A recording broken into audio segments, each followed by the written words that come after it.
Friday all the way up to Chicago.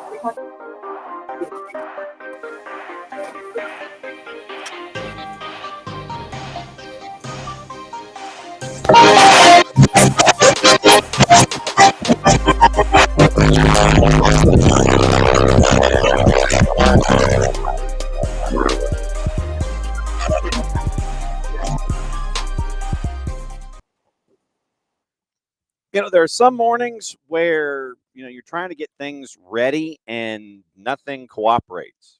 And by the way, I almost fell out of my chair this morning. So happy Tuesday. John here, you there. And Stack Show as always. Kaylor Hodges is going to join us from the USL show or at the USL show. And that'll be at 10:30. We'll go over the first month in the league. And last time I checked, there were a couple of things to think about and a couple of things to talk about. So there's that this morning to get into. And obviously, we'll get into high school. We'll get into that because it's a very, very busy week for us here on the network when it comes to all the broadcasting that we're doing and all the different places we're going to be at. And so we were in Social Circle last night, and it was really cool to be there and see one of the programs I think that you need to know about across the state, regardless of classification, especially on the girls' side. Heather Richardson, it was great to catch up with her and see the matches last night against Putnam County on the boys and the girls' side. Boys' match was a 9-goal thriller, ended up 5-4. And when it was 2-0, then it was 2-2, then it was 3-2, and then it was 3-3.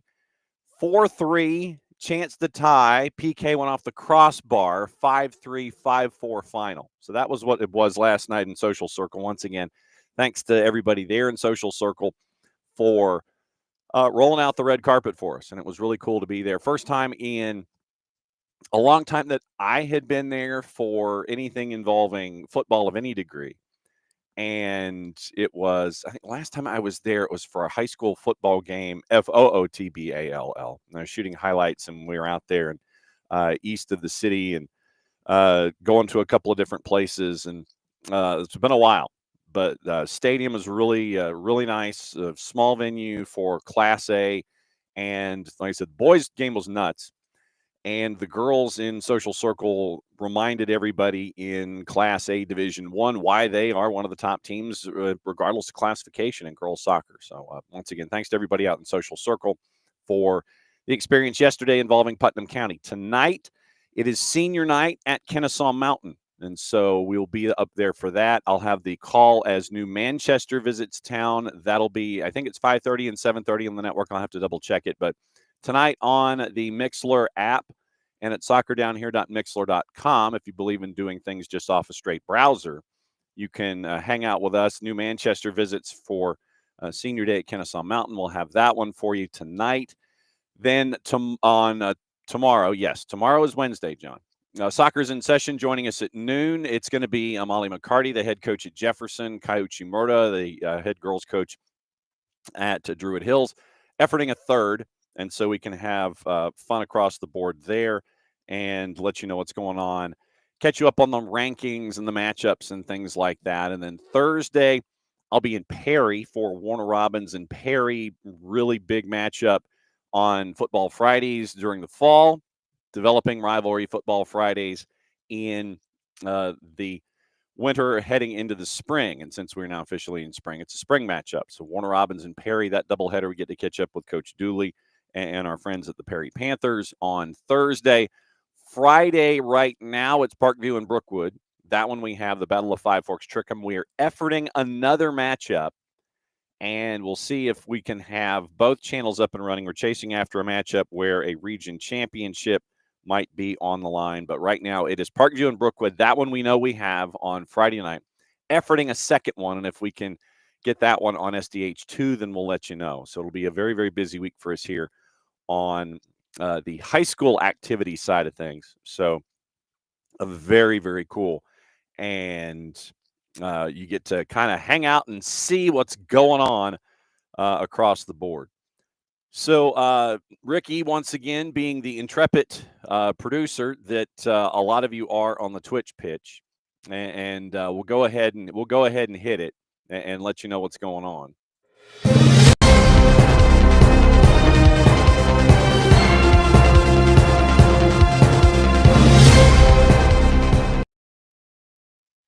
And so, with that, you end up with the news on Tristan Muyumba.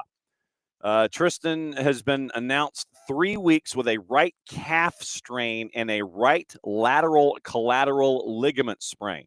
Rehab process will determine his return to play timeline. So, obviously, 3 weeks is what you're looking at for a baseline. Tristan Muyumba lasting 41 minutes for Atlanta United in the matchup against Cincinnati, out for the foreseeable future. So, no Tristan Muyumba. 3 weeks, right calf strain, right lateral collateral ligament sprain. So it is a strain and a sprain for Tristan Muyumba. And so let's go ahead and get the differences. Strains versus sprains, according to our friends at, well, I'm not going to say it at aidyourtendon.com, but all right. So we'll go to Mass General Brigham. And according to Mark Kessner, and Dr. Catherine Rose, the differences between sprains and strains. Sprains are caused by stretching or tearing a ligament. Strains are caused by stretching or tearing a muscle and or tendon. So a sprain of the right LCL, stretching or tearing of a ligament. My guess, because of the 3-week timeline right now, it is just a stretching of the ligament. And then a right calf strain, stretching or tearing a muscle or a tendon. So literally a strain is muscles and tendons. You sprain ligaments, you strain muscles and tendons. So that's the difference. So stretching or tearing, either way, but if it is a ligament, it is a sprain. If it is a muscle or a tendon, it is a strain. Brought to us by our friends at Mass General Brigham Hospital this morning and massgeneralbrigham.org. So that is the difference between strains and sprains. Literally, it is one attached to the other, and one is one way, one is the other way. So right now, Tristan Muyumba out for 3 weeks. Right calf strain, right LCL sprain. Rehabilitation process determining his return to the timeline. And so if you've asked Ronnie Dial over the last handful of weeks what he's thought, Tristan Muyumba has embraced what Coach Dyla has been trying to administer to the squad when it comes to ideas and thoughts and philosophy and all that kind of stuff. He has said he has been very, very high on Tristan. And so Tristan is now going to have to he's going to have to focus on recovery for the next couple of weeks. And so that probably continues to add to the role of Will Riley over the last of considering what we saw in Cincinnati. So the importance of Will Riley and health in the midfield and the return of a lot of folks from international duty. So that's what you're staring at now, involving not having Tristan. You're focusing on the health of Mateus Klick, trying to get him back to 100%. Will Riley will continue to be a part of the discussion, as will Bart Sleesh coming back from international duty, as will Jay Fortune coming back from international duty. So that's what you're staring at with the midfield two that is going to be traditionally in front of the back four for Ronnie Dyla in the 4-2-3-1. So Tristan Muyumba out for a couple of weeks, and we will see what the adjustments are when it comes to the recovery for Tristan Muyumba and what it looks like in the midfield. And so there you go.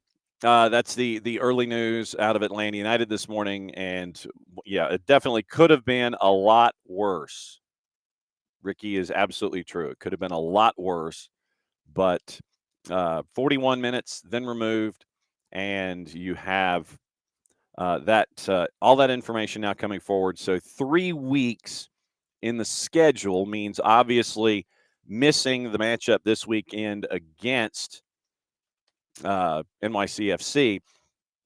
Then you add to that the matchup on the 5th at home against Dallas, and then on the 12th, the matchup on Big FOX against New England. So in theory, ready for the road game at Philadelphia. So our buddy Rich Ransom, he can shake hands with Tristan Muyumba there at Subaru Park in Chester.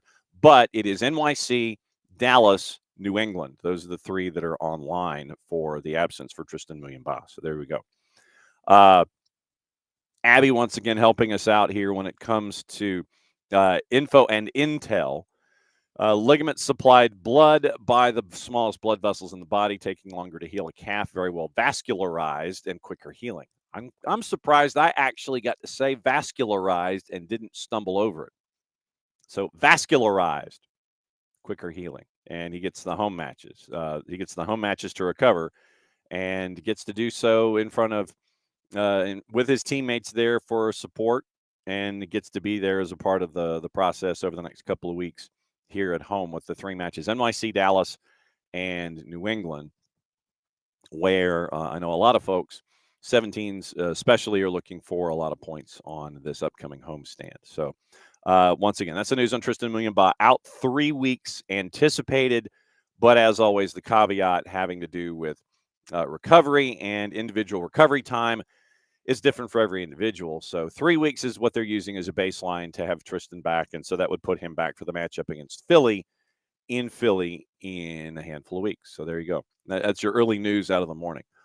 Also for involving Atlanta United. Here's the rundown for today. Once again, Kaylor Hodges joining us at 10:30, and we will break down everything that is USL. I heard that there was something going on involving something akin to, I don't know, Pro Rel. And we haven't had the chance to discuss anything and everything going on there. And so it's the rest of Major League Soccer's news for the week. We'll have Kaylor coming in at 10:30 to discuss Pro Rel and everything else going on in the USL, where Oakland Roots had almost 26,000 showing up for their home match at the Oakland Coliseum. And it was a big crowd there, and you had an early golazo for the Roots in their matchup at the Coliseum. And so I think the Roots have found a home. And once again, if you embrace your community and you show that you are, in fact, a part of the Roots of Oakland, both figuratively and literally, John Fisher maybe should take note, or, just an idea. But we'll have Kaylor on to talk about that coming up at 10:30, and we will discuss anything and everything going on in the world of soccer. We haven't gone over what happened in the rest of MLS. We'll go over that. There is some news that is going on overseas involving the courts, and there is some stupidity down here that we do have to get into from the NWSL.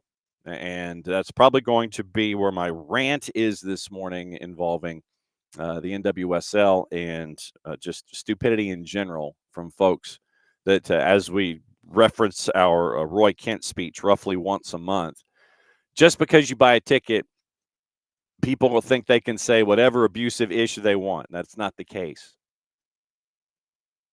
And so we have another case of that in the NWSL involving the Purple Team and Barbara Bonda that we'll be getting into as well. So it's also whatever's on your mind, whether it is the Mayo Clinic, Mass General Brigham, whomever, WebMD, wherever you get your consults in discussing everything with sprains and strains and Tristan Muyumba and what that might mean going forward. So opening kickoff brought to us by our friends at Kickoff Coffee and kickoffcoffeeco.com.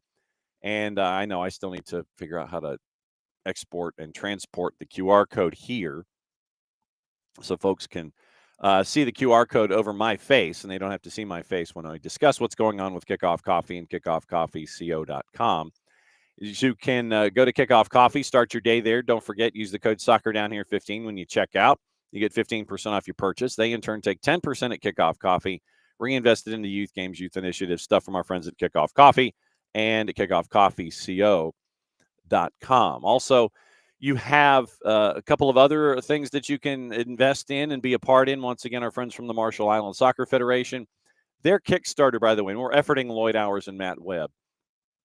Their schedules are insanely busy, especially now that the Kickstarter is off and running, and they have, in just over a week, have had pledges of up to $5,000 for the project in Arkansas, set for the middle of August, the Outrigger Cup, with the Marshall Islands and 3 of the U.S. territories playing 11v11 soccer. the 14th and the 16th. And yes, we are seriously considering going. At least I am for the morning show. And it'll be fun to see. It's an entire week, and you can go to the Marshall Islands Soccer Federation site. You can learn more about the Outrigger Cup. You can learn more about the Kickstarter campaign, and you can also get the gear. I have to send out a scarf to a place in Ohio. Like I said, I've got about 10 left over here on the other side of this wall.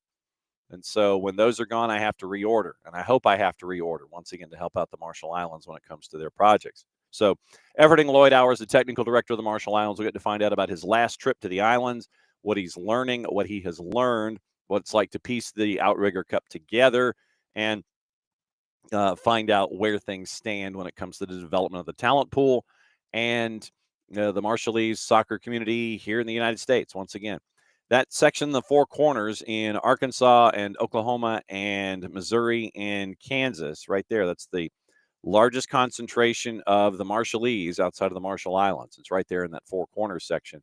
And so they're going to have it in theory, if they make their dollars, and the Kickstarter campaign is going to be at John Brown University up in Northwest Arkansas. On the matches will be on the 14th and the 16th, but the entire tournament is that week there, and that's planned. So we'll catch up with Lloyd Hours once again when we can track the two of them down, meaning Lloyd and Matt, and we'll get the update on where everything is when it comes to their projects. Once again, the collaboration that we have with Grady Baby and Grady Baby Co. You've seen the sweatshirt. You've seen it on the air. I wear it a lot. Really comfortable. Either in red or in black with the gold embossed lettering, "Soccer is just better in Atlanta." And you can get a T-shirt, sweatshirt. We have the sweatshirts here in the house. And with the collaboration with Grady Baby and Grady Baby Co., you're helping out middle school soccer programs attached to the Atlanta public school system. So there's that with our friends at Grady Baby. Also, Olive and York.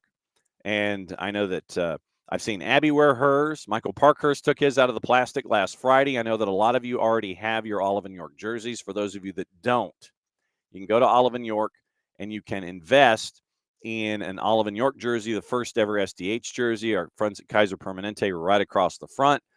Scott Flood and the Flood Project have done a great job in collaborating with Kaiser Permanente and Olive and York to have this jersey happen.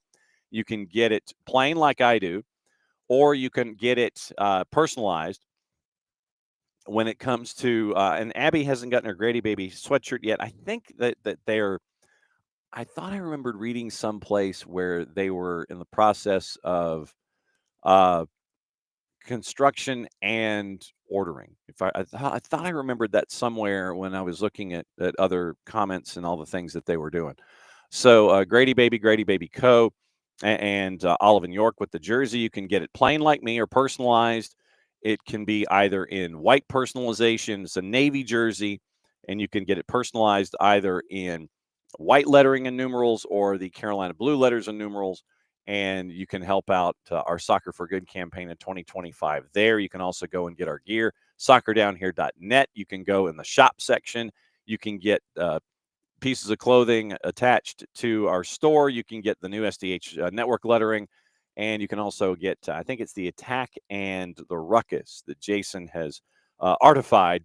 And he has created some retro gear to celebrate the past here in the Atlanta area. So you can go to our store at soccerdownhere.net, and you can go to Olive and York and get the jersey. You can go to the Marshall Islands Soccer Federation site and get the scarf. You can go to Grady Baby and Grady Baby Co., and you can get the sweatshirts and the T-shirts. Soccer is just better in Atlanta. You can get your coffee at Kickoff Coffee and kickoffcoffeeco.com. Hang on just a second here. Allergies in the springtime.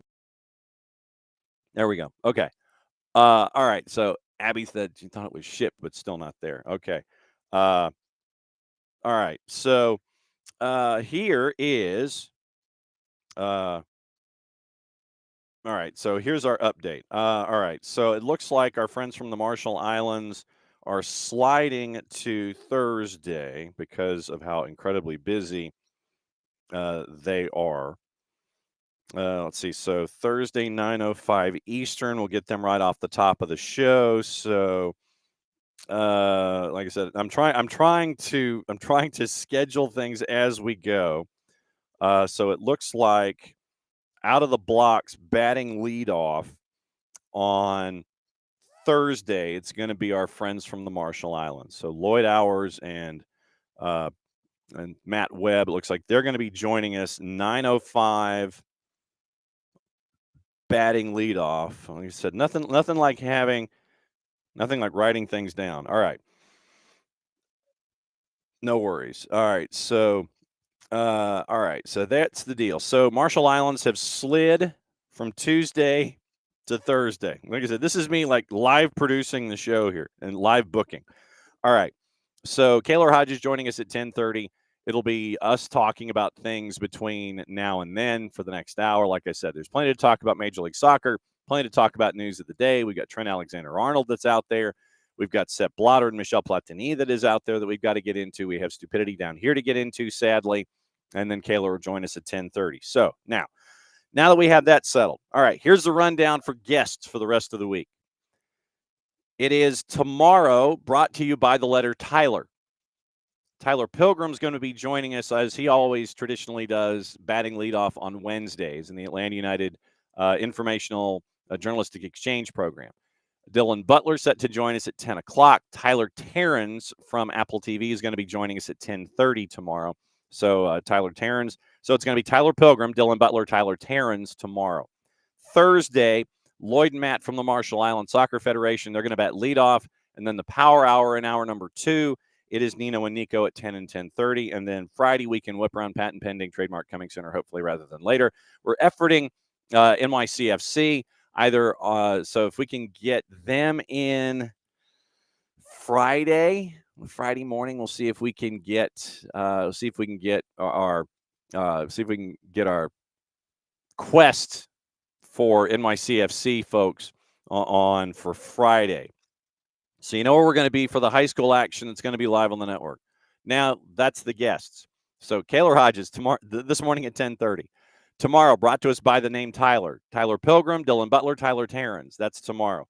Thursday, Marshall Islands Soccer Federation, Lloyd Hours, the technical director, maybe Matt Webb from Communications and Marketing, Nino and Nico. That's your Power Hour, 10 and 10:30. And then Friday, get you ready for the weekend. So there you go. That is your rundown for the week, now that we have that settled. Okay. All right. So the news this morning, we'll go through the news and then we'll get into the rest of the week in Major League Soccer, unless there's some other piece of breaking news that hasn't quite come down yet that we'll get into. News this morning came from, once again, on trial. So it is trials down here, I guess, is where it is. But did you know, and this is something that literally kind of slipped by me because I guess it had taken so blanking long for it to go down. The FIFA corruption case involving Sepp Blatter, former FIFA president, and Michel Platini, they were both cleared of corruption charges this morning by a Swiss court. And you sit there and you go, well, yeah, I thought that this had already happened. It did. And it did. So that's kind of where we are. Then 2.5 years later, they were acquitted 2.5 years ago. Now it is to a point to where everything has slid 2.5 years later, and they were charged with fraud again. First acquitted, brought up on trial again, and our friends at Reuters tell us early this morning that a Swiss court has cleared them both of corruption charges and cleared of fraud at the this is in the town of Muttenz near Basel in Switzerland. And this is part of the Swiss criminal court. And I'm building up to this. So it is the Extraordinary Appeals Chamber of the Swiss criminal court in the town of Muttenz near Basel in Switzerland. The Extraordinary Appeals Chamber. Are there different kinds of appeals? I mean, do you have just like an ordinary appeal? And then you have an extraordinary appeal? I mean, I don't know what the differences are or if every appeal is extraordinary when it comes to the Swiss criminal court. If it's an appeal, it has to be extraordinary for it to be appealed in the first place. Or if it's how do you sit there? How do you classify one or the other? If you have an appeal, and like I said, I don't know the Swiss legal system, so I'm just kind of flying blind here. But if you have an appeal in Switzerland, and I know that in the wording of things, it differs from country to country and such. And I'm sure that somewhere in translation, when it comes to appeals and the gravity of the appeals, that's why it is in the extraordinary appeals chamber. But you wonder just off the top of your head without doing your research about the Swiss legal system. If you have an appeal, let's just say you have an appeal, and you're not really confident about it. It's like, yeah, I think I'm going to go ahead and appeal. But at the same time, it's kind of like you're like, I don't know. It's like one of these I don't know situations. So you're kind of like, yeah, I think I will. Yeah, I think I'll go ahead and appeal. And so that way, does that go into the idea of just an ordinary appeal? It's like, if you go into the Swiss criminal court near Basel in Switzerland, is it literally like a maze? You go through the metal detector in the front door. Ordinary appeals chamber is to the left. Extraordinary appeals chamber is to the right. And what the lines are like. Is it like out the door for just your ordinary appeals, literally wrapped around the building like a rock concert, and then, maybe a couple of people in the extraordinary appeals chamber? I have an extraordinary appeal. I'm going to go to the right. If it's just an ordinary appeal, or do you just go to the left, one way or the other? Ordinary appeal is probably the level of confidence. Yeah, I know I need to go through the legal process. I'm going to go ahead and appeal. Then if you're really confident about it, does it go to the extraordinary appeals chamber? I have an extraordinary appeal. You sit there and your hand is in the middle of the courthouse, and then the security people, the Swiss court security services, they sit there and go, okay, extraordinary appeals, you go to the right, sir. Makes you, I wonder what the delineation is. Yeah, I've got an appeal. Okay, you go to the left. You go to the ordinary appeals chamber. Extraordinary appeals, you go to the right. Down the hall and to the right is extraordinary appeals. But what about ordinary? And that's just down the hall and to the left. So Blatter and Platini, 2.5 years after they were first acquitted of the corruption charges, had to go through the cycle again. And this is why I forgot that this was reconstituted as a part of the extraordinary appeals process. Because it was 2.5 years ago. Somebody needs to check the brakes on the legal system in Switzerland. Hearing came about after Swiss prosecutors appealed against their 2022 acquittal in a lower court. Both men had denied the charge, of course. Platini's lawyer, Dominic Nellen, in a statement after 2 acquittals, quote, even the Office of the Attorney General of Switzerland must realize that these criminal proceedings have definitely failed. Michel Platini must finally be left in peace in criminal matters. Case related to a 2 million or 2 million Swiss francs or 2.25 million U.S. payment Blatter authorized for Platini back in 2011, 14 years ago. Payment was a consultancy fee paid to Platini for work carried out between 1998 and 2002, which the Frenchman said, according to Reuters, had been partly deferred because FIFA lacked the funds to pay him in full immediately. So FIFA, between 1998 and 2002, did not have the funds to pay Michel Platini 2 million Swiss francs immediately. With all of the contracts they have, all of the sponsorship deals they have. And remember, it really when Sepp Blatter was in charge was when they turned the corner financially, and you had the competitions involving everyone around the planet really taking off with sponsorship dollars and such. But Platini says that it was partly deferred because FIFA lacked the funds to pay him in full immediately between 98 and 2002. Insert joke here. Scandal emerged back in 2015 when Platini was president of UEFA, and it ended his hopes of succeeding Blatter, who was forced out of FIFA because of this particular case. Nellen, quote, the criminal proceedings have had not only legal but also massive personal and professional consequences for Platini. Although no incriminating evidence was ever presented, among other things, the criminal proceedings prevented his election as FIFA president in 2016. So, FIFA down here, court case that took 2.5 years on appeal over activity that was 12 to 14 years in the making, finally ended up with yet another appeal and yet another acquittal. Speaking of which, meaning governing bodies, I don't know if you saw this. You know, the Club World Cup, it is coming here to the United States. I don't know if you've heard this, but according to Lizzie Bescherano at the Four Letter, Alawalense, who feels somewhat aggrieved in the process for the selection of clubs, they're still kind of mad.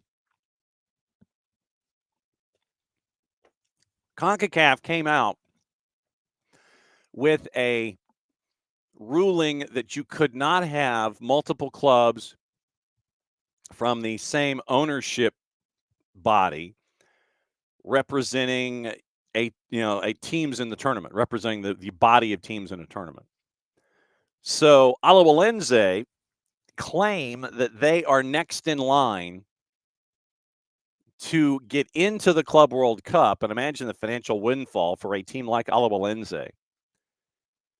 They are next in line in the CONCACAF rankings to be included in the Club World Cup, even at this late a date, because of an ownership group that owns multiple franchises that are both engaged currently in the roster of the Club World Cup. So yesterday, Alawalense once again went public and criticized CONCACAF president Victor Montagliani after he went ahead and backed Club Leon in their legal fight against FIFA for being removed from the 25 Club World Cup. FIFA ruled that two Grupo Pachuca teams could not compete in the same edition.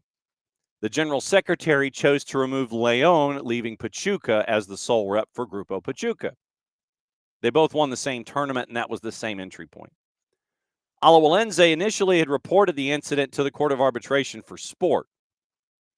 Growing up, I referred to it as CAS. Apparently, it is now TAS. 1S, not 2. Now, Montagliani has said CONCACAF will support Club Leon in the legal fight to restore their place in the tournament.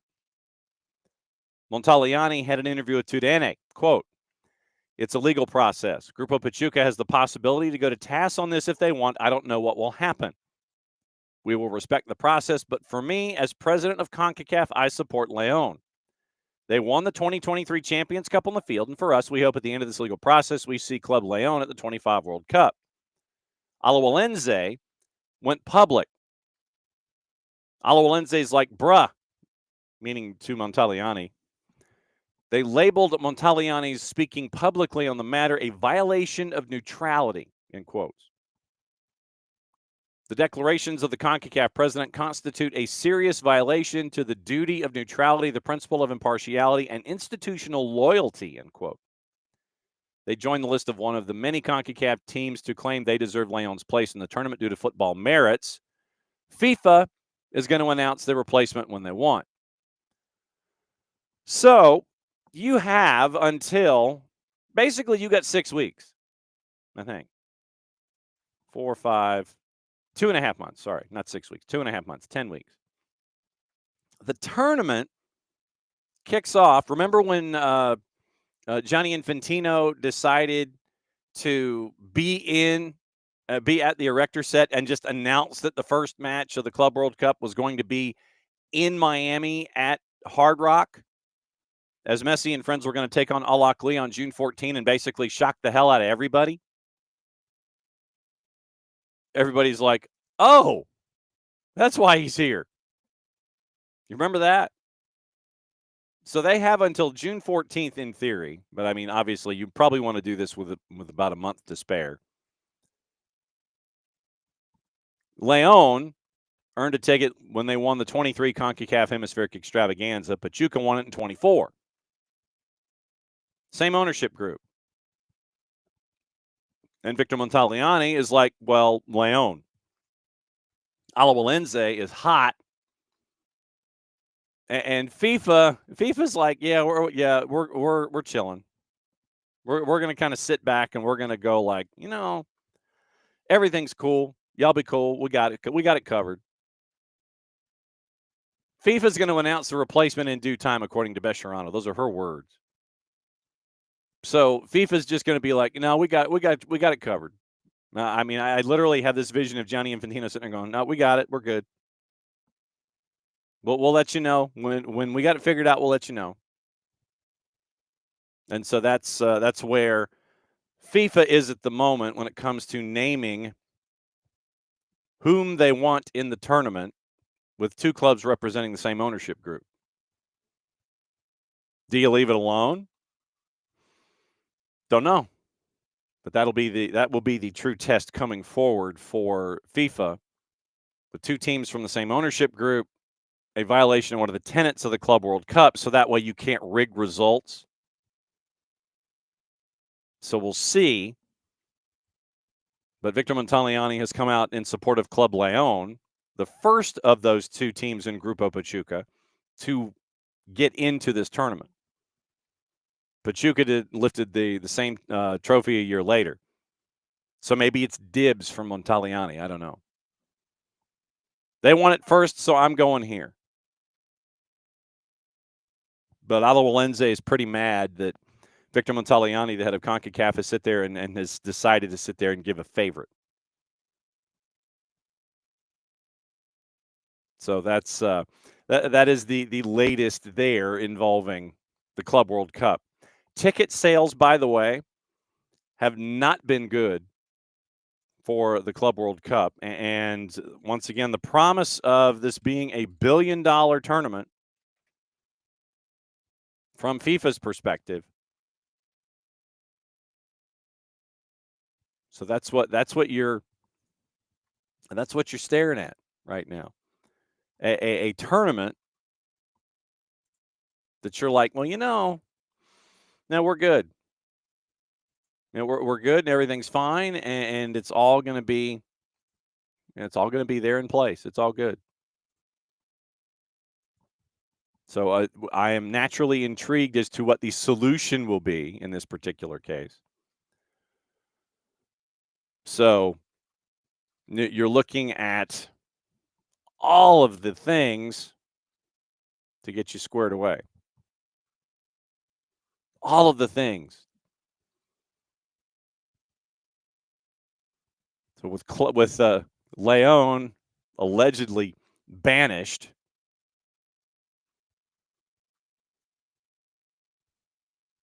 once again 4 days ago they've been removed. FIFA statement: failed to meet criteria on multi-club ownership defined under regulations for the Club World Cup. Replacement side announced in due course. And so now you end up with this big old fight. Alajuelense went back to November, and they wanted to have the multi-club rules reinforced. Another formal complaint to CAS last month. Hey, come up with a decision. CAS confirmed that an arbitration procedure had been initiated at the time. And León and Pachuca are both set to appeal. They're appealing FIFA's ruling.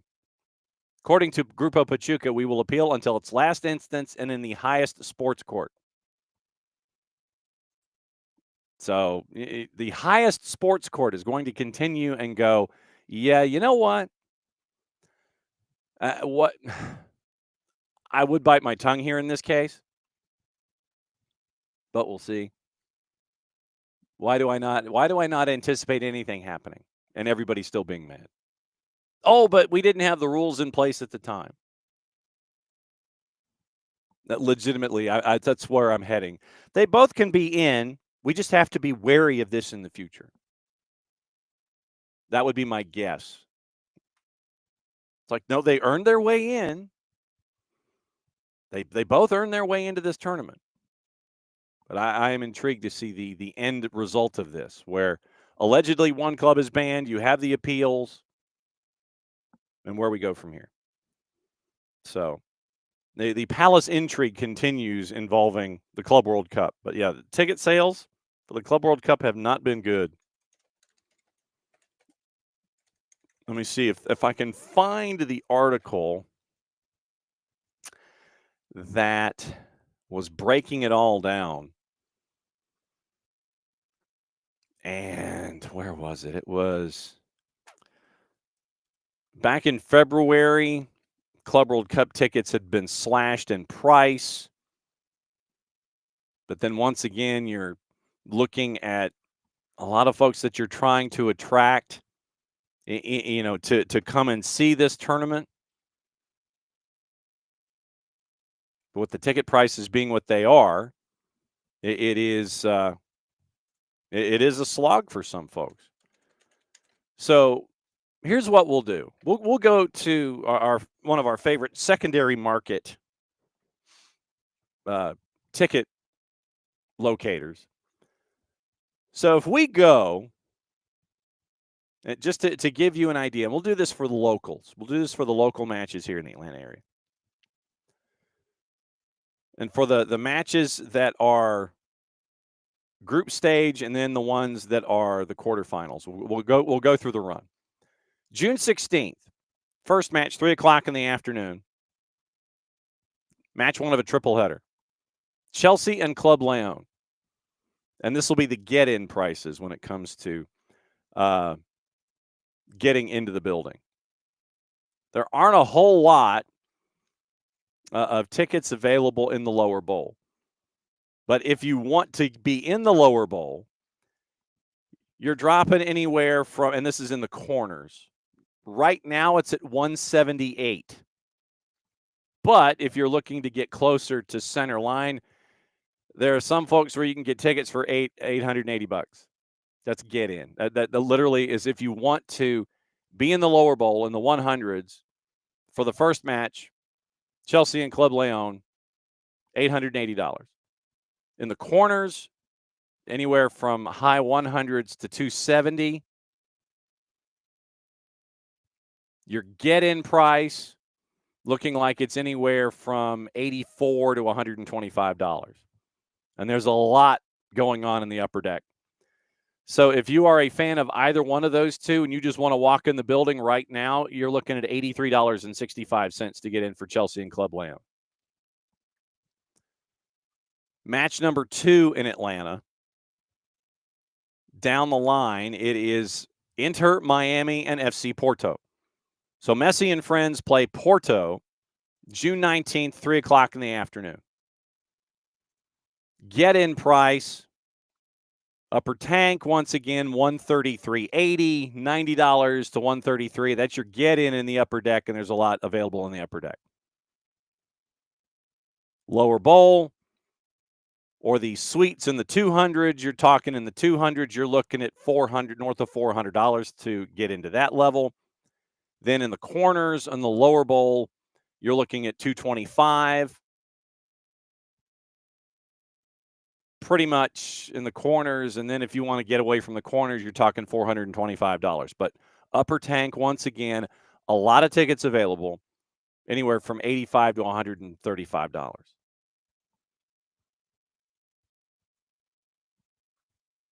After that, the third match, Manchester City and Al Ain on the 22nd. It's the nightcap, 9 o'clock. Once again, upper tank, you're looking anywhere from $67 to $145. Club level in the 200s, almost paying under $500. Corners in the 100s, you're looking anywhere from 350 down to 212. So 212 to go see Manchester City and Al Ain on the 22nd. So that gets you into the first couple. The ones that they were announced that they were really having problems selling tickets. The Purple Team venue was getting a lot of notice because the Ulsan HD Mamelodi Sundowns match on June 17th, Tuesday at 6 o'clock, $33.50 to get into the corners in the upper deck, $67 in the upper deck. In the end zone, you can get in for $50. And if you want to get in once again in the corners, it's $33.45. General admission to get in the supporters sections. Actually, I think this is in the expanded section for the supporters, $67. But yeah, you want to get into one of the matchups, Ulsan HD and Mamelodi Sundowns. You want to go to Central Florida, you can get in the building for $35. That's before service charges. So just to give you an idea as to the difficulty in some places, Seattle and Botafogo. Seattle gets a home match on June 15. Boca Juniors and Benfica are at Hard Rock. At the Link on June 16th, the nightcap, Flamengo and Sportive de Tunis. Just to give you an idea about that one. And a lot of this is definitely matchup driven.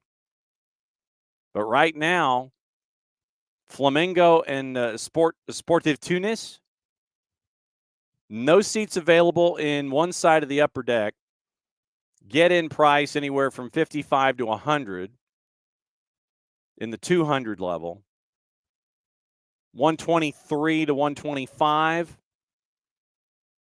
Pretty much a uniform place in the corners at the Link, and if you wanted to get in closer to center line, you're looking at close to $350.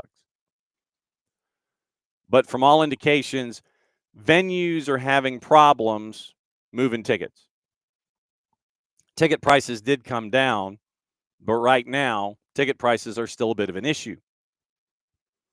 So the Club World Cup is still trying to figure out what to do to scratch there, and they're scratching their head trying to figure out what they're going to do. And if you win the Club World Cup, it is a nice payday. According to our friends at FIFA, and once again, it's wins and the amount of money that you get if you get a draw versus a win versus advancing, all of those. $1 billion in prize money. $1 billion. FIFA said, we're not going to make any money on this.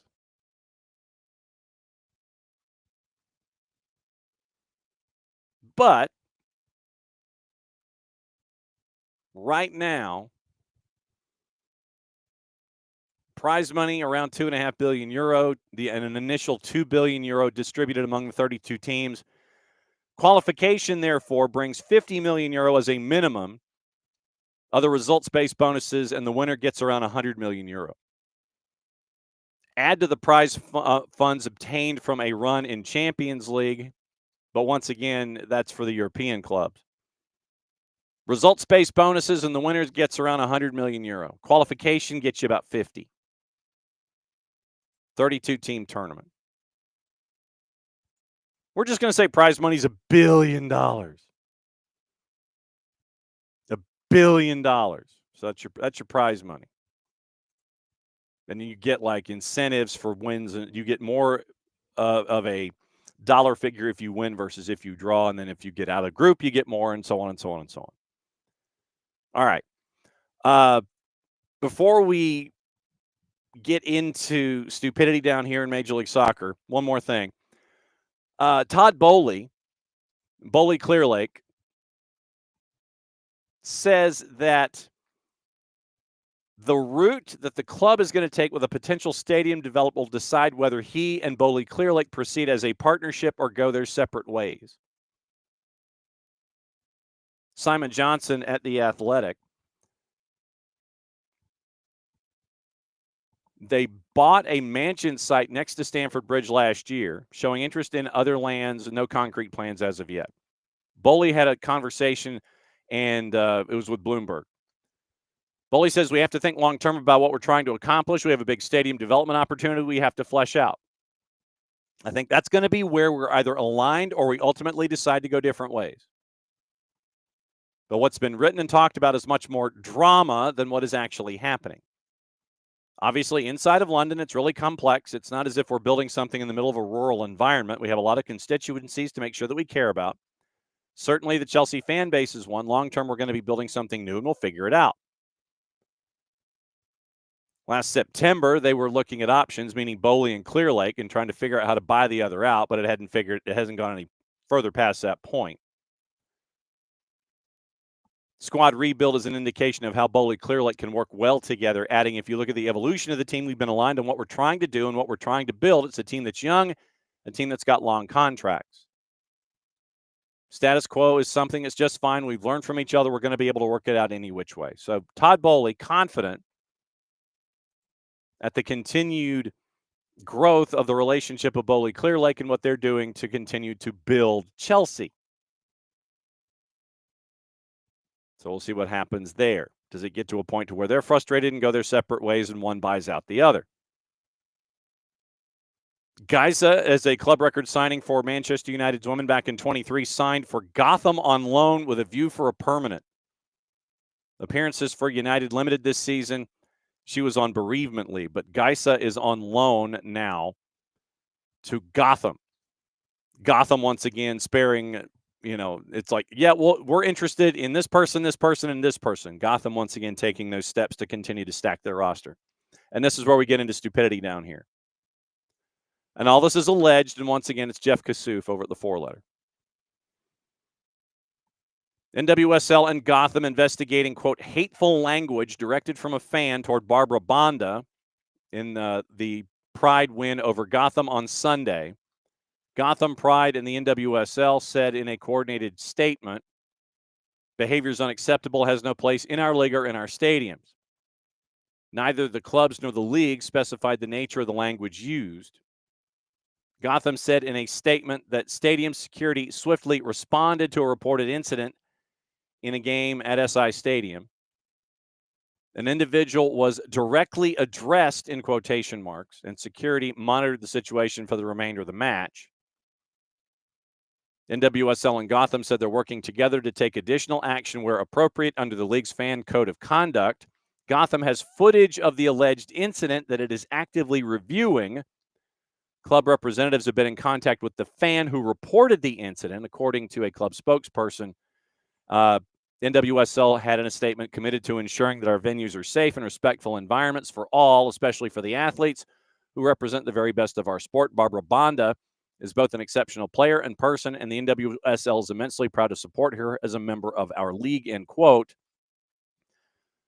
Bonda has previously faced online abuse days after she scored the game-winning goal in the NWSL Championship and named BBC's World Footballer of the Year. NWSL-PA responded sharply at the time. A lot of public figures responded as well.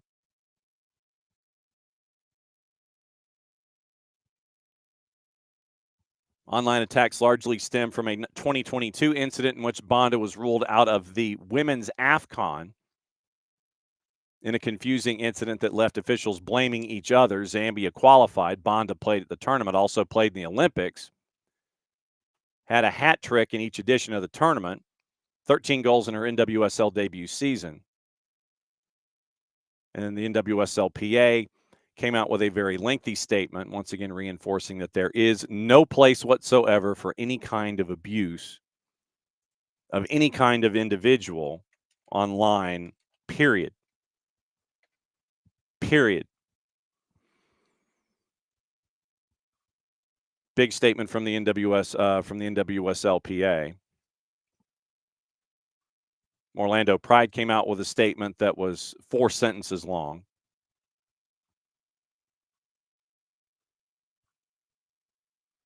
And once again, hateful language. And I'm going to go ahead, and if this is going to kind of be a half rant, it's going to be a bit of a half rant. It is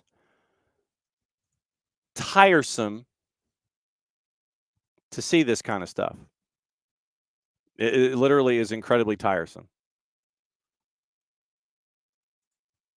Like I said, I know that every once in a while, we sit there and we bring out the Roy Kent statement. Just because you buy a ticket doesn't mean that you can say whatever abusive ish you want. And this is what I think we constantly have to be vigilant about in these cases. If someone is an idiot saying stupid things, and I mean stupid, hateful things, they need to be called out for it. They need to be shown the door. And frankly, they need to be prosecuted within the fullest extent of the law. If it's proven that an individual has said something that is involving hate speech or anything like that, there is no place for it in any venue. Specifically, though, as we were talking about it here, when it comes to sports.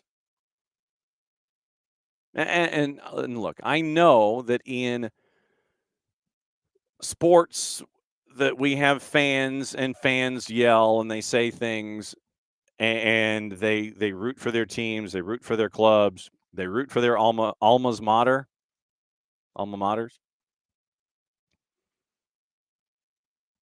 But there are times where you have things like tragedy chanting, which has no place anywhere close to any sport or anything whatsoever. And then you have individuals who feel like saying the most base, vile, and hateful things is something that they are entitled to do inside a stadium because they bought a ticket. The answer to that is no. You don't say it in the first place. And you surely don't say it inside a building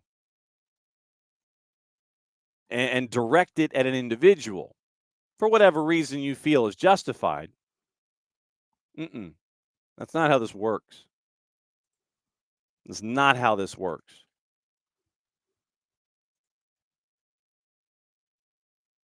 And so, legitimately, whatever was said, no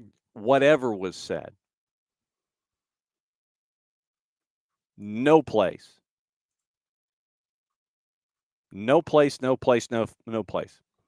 Security spoke to at least one fan, did not remove them after the taunting. Added security sent to monitor the section for the remainder of the match. No further incident evolved. Gotham filed an incident report. From the New York Post, and once again, take the information as you wish. From their sports section. A fan who identified as a Gotham season ticket holder in section 102 who witnessed the alleged incident posted on Reddit Monday that they were shocked and disgusted, in quotation marks, by people who, quote, expressed bigotry towards Barbara Bonda that stemmed from the racist, transphobic conspiracies that were spread about her after she earned BBC Women's Footballer of the Year award last year, end quote. Reddit post continued. One fan got pulled aside by security after he cheered for Bonda falling down and yelled she shouldn't be on the field anyway. Was gratified to see security speak to him, but all he got was a warning. Once again, fan code of conduct, and we went down that road. Gotham reviewing security footage of the incident. They've been in contact with folks. Once again, not the first time that she has had any kind of attack sent her way verbally. Won't be the last, I'm sure. But we need to do better. We need to be better. And when you see hateful things happening, when you see things that should not be said, speak up. Point it out, speak up, and be there for one another. Sports is meant to be the great unifier. Unifies communities. I mean, legitimately, you go to Mercedes-Benz Stadium, among other places. You go on a match day, you go to Lot 17, and the number of individuals from all the different strata and all the different geographies and all the different social and economic groups coming together into one group. It's fantastic to see that. And then when you have incidents like what allegedly is being investigated up at Gotham, once again, it's a reminder that we all need to be better. Need to be better for those around us, need to be better for our families, need to be better role models, need to be better examples, and need to be better at standing up for others. So, like I said, anyway, that's my minor rant for the day. We'll keep an eye on this, and we'll see what happens at the end of it all.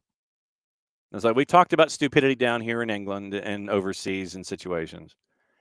And sadly, I think we might be heading down this road as they look after an alleged incident involving Gotham and Orlando from the weekend. So we'll keep an eye on it and we'll be vigilant about it, but I would ask that you do the same when it comes to incidents and everything that are attached to the sport that we love, the teams that we love, and the people that we love. So there you go. All right, let's take a peek at say hi to everybody and see who is in this morning. And thank all of you for putting up with me and my rants as we go this morning. So, morning, Alex, Ricky, and it looks like, yes, Trent Alexander-Arnold to Real Madrid is happening. At least they can pay the bills. Not that Liverpool couldn't pay the bills, but if it was someplace like Barca, my eyebrow would be instantly raised. So, yeah, Trent Alexander-Arnold looks like he's heading to Real Madrid. So, good morning, Ricky. And then let's see. So, a PSA from Abby. Oh, yeah, about 23andMe. Saw that. And Abby's son apparently is beating her. Oh, that reminds me. How are your brackets, by the way? My bracket is blown to shreds. Absolutely. Absolutely just boom. So where is okay, so let me check my bracket. I thought that it was going to show me my bracket because I thought that I had filled one out. All right, so view bracket. My bracket. Where am I? So it's like where's my score? What's okay, so there's my bracket. Cool. Where Ugh! You create a bracket and it's like, look, I have a bracket posted. But then you don't tell me where I'm standing with my bracket. Great. Okay. So much for that. But I think my bracket's pretty much done. So we'll see what it looks like. It's like I just want my bracket to be viewed. That's all I want. That's all I want. But no, of course not. Apparently I can't see mine. But yeah, I'm sure that a lot of folks are sitting there and you're beating me with my bracket. Let's see. So morning, Abby. Morning, Ricky. And good morning to Alex. And as always, thanks for coming in and being a part of everything. All right, let's take a peek at what happened in Major League Soccer this past weekend. And then after Kaylor Hodges joins us at 10:30, we'll get into gossip, rumor, and innuendo, and we'll probably get into the Trent Alexander-Arnold-ness of everything and see what happens in all of that. Now, last weekend, we know what happened with Atlanta United and with NYC. But getting into the rest of the activity that we all got to kind of take a peek at. Minnesota and LA a 2-2 draw. And once again, Minnesota making sure that LAG was trying to figure out a way to get a point by the time they were done. Kelvin Yeboah had a big day. Minnesota had a lead in the 87th minute, but they didn't hang on to it. Garces with a goal in the 90th after Christian Ramirez had scored. Yeboah made it 1-0. C-Ram tied it. PK in the 87th. Garces scores in the 90th, a 2-2 draw. Big point on the road for LAG. Also, Charlotte and San Jose, and this one was over early. San Jose, Pet BL, Ashley Westwood, Brent Bronico, 3-0 at the break. Vargas scored to make it 4. Chicho Arango from the spot made it 4-1 after a red card given to Andrew Privet. So Privet will not be available this weekend. We were looking at San Jose because of the offense. We were also looking at San Jose because of the defense and wondering where it was going to come from. We're not wrong on either account. Benefit adventure so far with San Jose, no real surprises.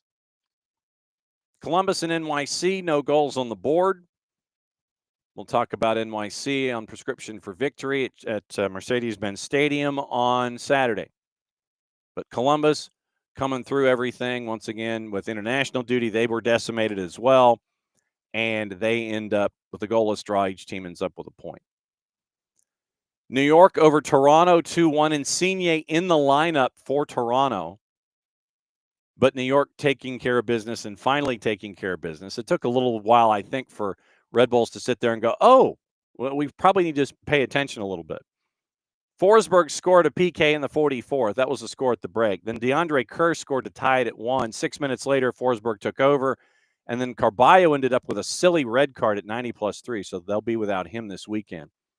So Toronto continues to not do well. And speaking of a game that was over early, Orlando smoked DC 4-1. In that matchup, I know that we all kind of focus on folks like Christian Benteke and such. Muriel Ojeda, Freeman, Pasalic, 4-0 after 56 minutes. Lucas McNaughton scored at 90+1. It wasn't that close. So a big win for Orlando. DC still trying to figure out how to get Benteke unlocked. Bradley Carnell derby went to New Carnell. Philadelphia winning 1-0 over All Caps.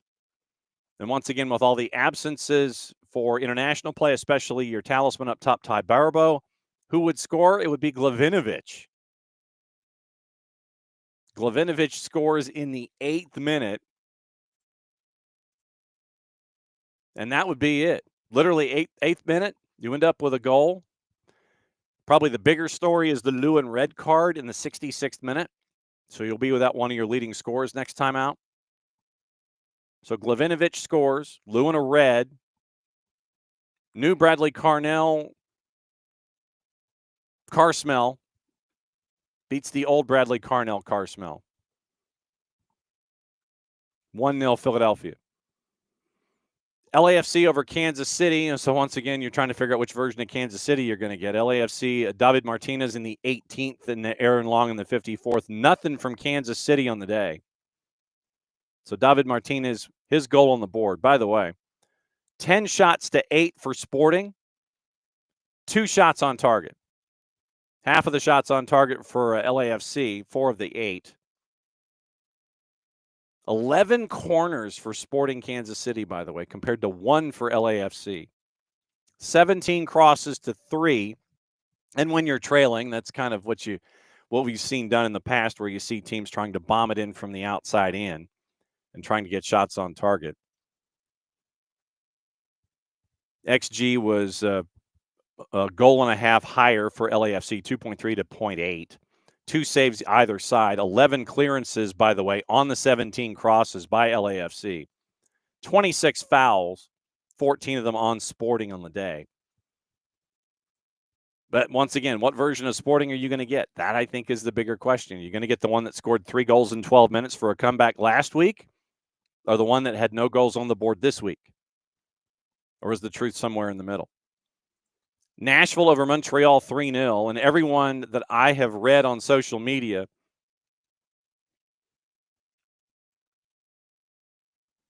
everyone I see on social media is vilifying Joey Saputo, rightfully so, for firing Laurent Courtois. And like I said, frankly, I would hope that the first phone call to Laurent Courtois' phone is from Wilfried Nancy. To see the two of them pair back up in Columbus, I think it would be devastating for the rest of the Eastern Conference from a coaching perspective. I don't know if Courtois is going to take time off. I don't know if he's just going to sit back and chill and drink a Corona someplace.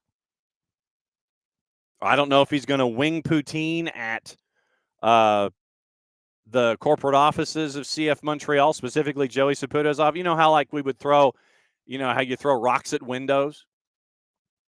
I don't know if Laurent Courtois is the kind of guy to sit in the parking lot in what used to be his old space and sit there and grab an old spoon and just sit there and wing poutine at Joey Saputo's window before security calls him. But Montreal, once again, and our friends from the USL show who are hanging out with us this morning, they are in a majority opinion begging Montreal to be a somewhat serious club. I think in Joey Saputo's mind, he believes that they are a serious club. Unfortunately, more often than not, when it comes to Joey Saputo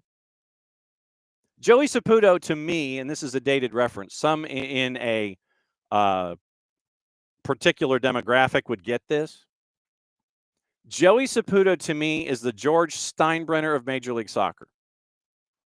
Snap judgments. It's my team. I'm going to do what I want. I'm the owner. I don't care who the GM is. I'm also the GM. I'm the one that cuts the checks. That, to me, is what you're staring at when you have Joey Saputo. I'm the man in charge. I'm cutting the checks. This is on me. I don't like where things are going. And fire the coach.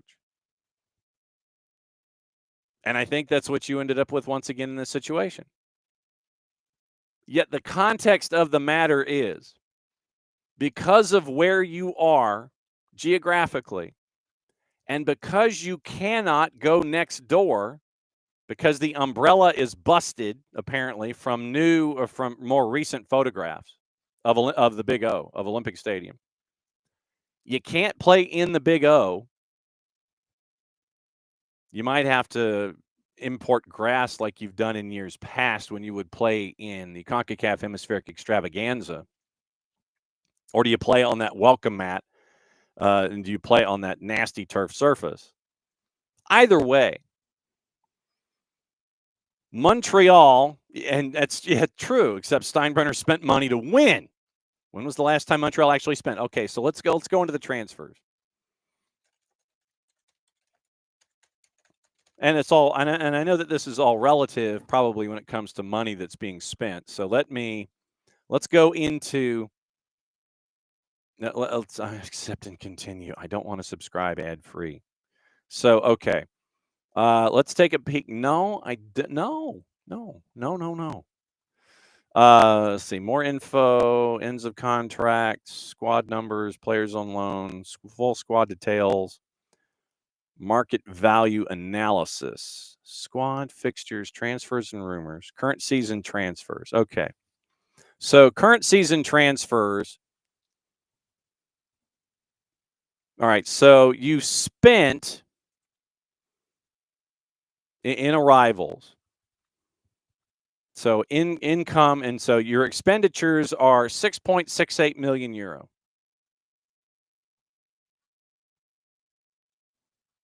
Your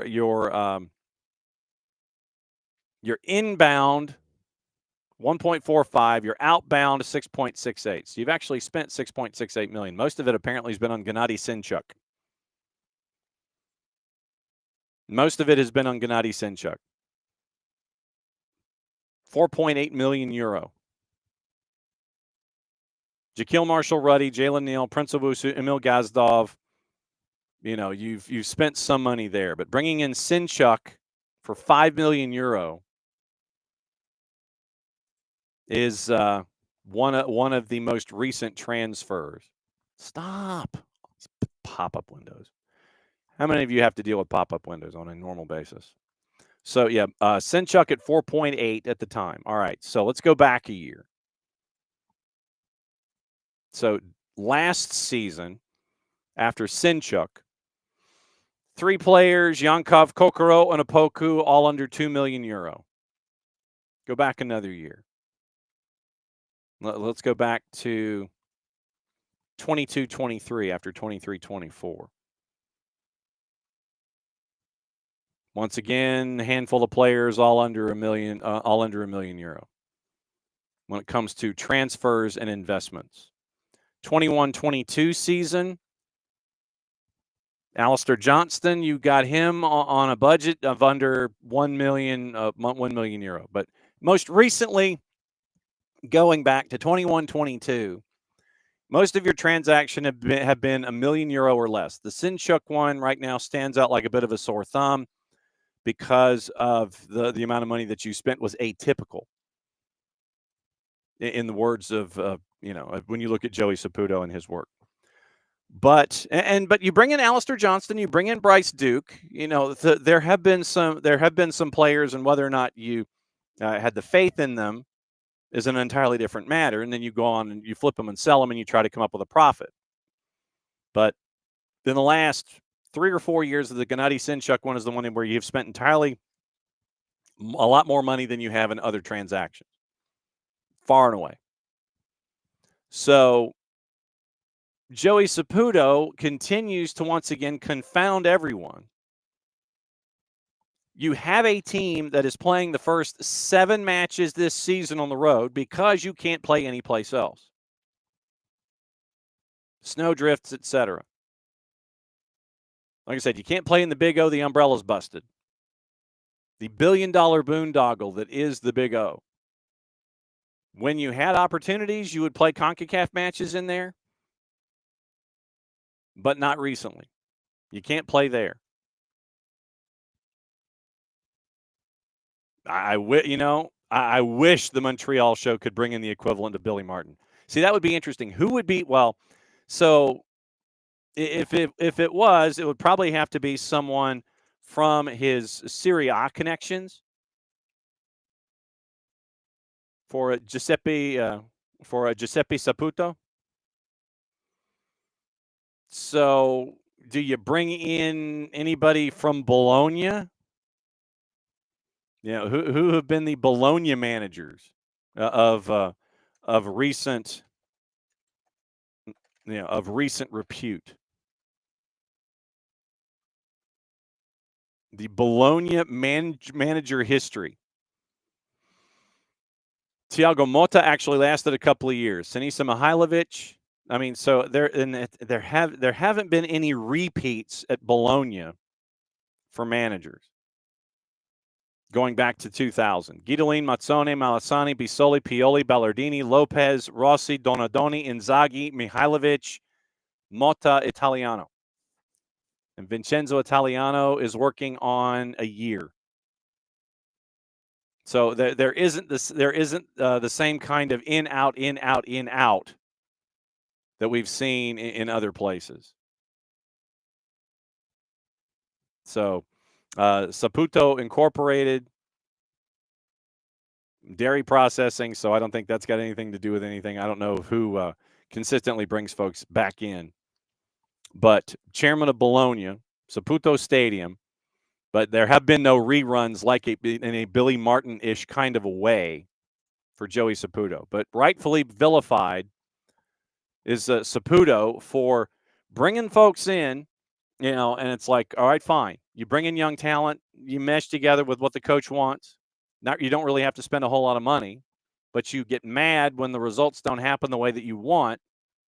So you fire your manager 5 matches into a 7-match road swing to start your season because of your geography and the inability to play in a second venue. Your team was gassed. Fifth match on the road. All right. Now I'm intrigued. Okay. So Montreal, what have you done? Where have you been? The CF Montreal schedule so far this year. What has CF Montreal, where have they gone? What have they done? Carmen Sandiego, where have you been? So let's find out. You started in Atlanta. You go to Minnesota. So literally, here's how it is. Montreal, Atlanta, and back. So, St. Paul and back. Vancouver and back. DC and back. Nashville and back. And you're not done. You're going to Chicago, and then you're going to Columbus. If you legitimately thought that your situation might improve, sacking your manager after 5, where you have scored the sum total of 2 goals, and that was in the first match of the year. You have not scored a goal since. Defense has been okay. 1 to Minnesota, 2 to Vancouver, goalless draw with DC. You were gassed. Match number 5, you give up X number of goals in, I think, 12 minutes. I think you gave up all 3 in 12 minutes. Your defense is done. Your team is completely tired, and so what do you want to do? The solution is, I'm going to fire the manager. With Chicago and Columbus coming up at their places, you will start the season 0-7. If you win, here is my claim. Here is my claim. If Montreal wins either at Chicago or at Columbus, I will drink Diet Mountain Dew on the air. Guarantee you that's what I will do. That is my pledge to you on this show. If Montreal gets full points either at Chicago or at Columbus, I will drink Diet Mountain Dew on the air. You know how much I hate it. You know how much I think it tastes like the container that it is in. That is how confident I am, sadly, that CF Montreal will not win in either of those places. You will start 0-7, and then what have you done? Legitimately, and thank you, Wiley, I appreciate your confidence. He says the price is too high. But think about it. No, 0 isn't any better. That's why I said diet. And before we bring in Kaylor Hodges and talk about everything USL over the first month of the season. Who, I feel like New Day, who is going to want to work for this individual? Legitimately, who is going to want to work for this individual? I don't know legitimately who is going to want to work for Joey Saputo. I have no idea. Why would you want to put yourself into that ish? Seriously, why? Here are the coaching records. I mean, here are the coaches that have gone through 3, 6, 9. You're on your 11th manager in 14 years. Who are you, Watford? Wolves? Here's who you have churned through. Marsh, Marco Schalabam, Frank Klopas, Mauro Biello, Remy Gard, Wilmer Cabrera, who lasted 9 matches at the end of the 19 season, replacing Remy Gard. Remember Thierry Henry? Thierry Henry was manager. Wilfred Nancy, remember him? And then you had Hernan Losada and Laurent Courtois before Marco Donadel has now taken over in the interim. Who is going to want to work for Joey Saputo? That's the big question. And that's where we put the bookmark in Major League Soccer as we bring in our buddy Kaylor Hodges and discuss anything and everything USL. Because there was a piece of news. There was a piece of news that happened this month involving USL. Kaylor, I have officially ranted about CF Montreal and Joey Saputo. So, there are those that are a part of your show who I believe are also in charge of Twitch accounts and such that are having conversations with us this morning as well. It could have been me. It might have been me, but that's okay. Okay, You know, I didn't know if it was you or not because it is. there were some references about folks that would only be in my target demo that they would know. So I mean, What my least kept secret is that baseball is still my favorite sport. okay. So I am just constantly in the weeds, but that is another conversation, but it's Okay. fine. So then Also, you got the Steinbrenner and Billy Martin references in the Twitch. yeah, Okay. yeah, that was me. Okay. All I'm saying is that Wilmer Cabrera, hey, he's doing a job down in El Paso. There's Maybe your they should call him transition. back. Nicely done. Yes. No. He ain't going to let it. I mean, Wilmer, I will say this. Wilmer would do things in the economic desires. He would be in that pocketbook of Joey Saputo. Joey Saputo would enjoy the profit and loss benefits, the P&L statements with Wilmer Cabrera in charge, considering what he had to work with at RGV, and I imagine what he's working with at El Paso, and he's getting the results in both of those places. But if I'm Wilmer, I'm like, nah, fam, I'm good.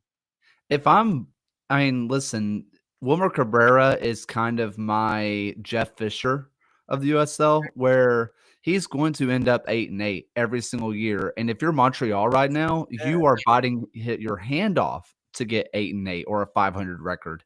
I mean, come on. Yeah. I mean, like I said, legitimately, if they end up with a win either in Chicago or Columbus, I'm going to drink Diet Mountain Dew on the air. That's insane. I can't believe you would say that. That's where I am right now, involving where things are with CF Montreal. But I mean, it's so bad. And the logic, it's like, seriously, who would want to go and work for an owner like that? I have no idea who that individual would be. I would do it for content. If they would let me film everything and just post it later, I would so do it. Yes. I know. The reason that I brought you on was to talk baseball. No. Yeah, of course. Yes, of course. In the last, since we caught up doing the monthly preview, getting ready for the season, there has been some news that has been pieced together involving at USL_HQ, where they now have an idea in place about promotion and relegation. What? Contingent upon the development of that first division element, where you would have 3 lines and pathways with Division One league to be created and or determined, USL Championship and USL League One. Since that news has come out in various conversations, like I said, we've had Darren Van Tassel on to talk about it, looking like 27, 28. But what has the general consensus been in the conversations that have been in and around at the USL show and all of the folks that you hang out with on a weekly basis? I can tell you this. There's one contingency that they didn't post about that is bigger than D1. I had a conversation with the president, or kind of just the head of the USLPA, the Players Association. And while I can't get into the details come of on. that I can tell you this, and this is just common sense. If the PA, the Players Association, doesn't sign off on it, it can't happen. True. Because this is changing the workplace environment. This is something that would legally, they have to get agreements from the players because they are in contract. They are changing the workplace environment. If the players don't agree, then it can't happen. And something to kind of keep your eye on, this is public facing knowledge, so this is not me leaking anything. The USL Championship CBA runs out this year. So what does that mean? Are they going to run the next CBA to Pro Rel, or are they going to make it so this encompasses Pro Rel? Because if it doesn't, and we are coming up on the Pro Rel discussion and the CBA is running out, That's a massive bargaining chip for the players because they hold everything up. And I think that's something fascinating to keep your eye on.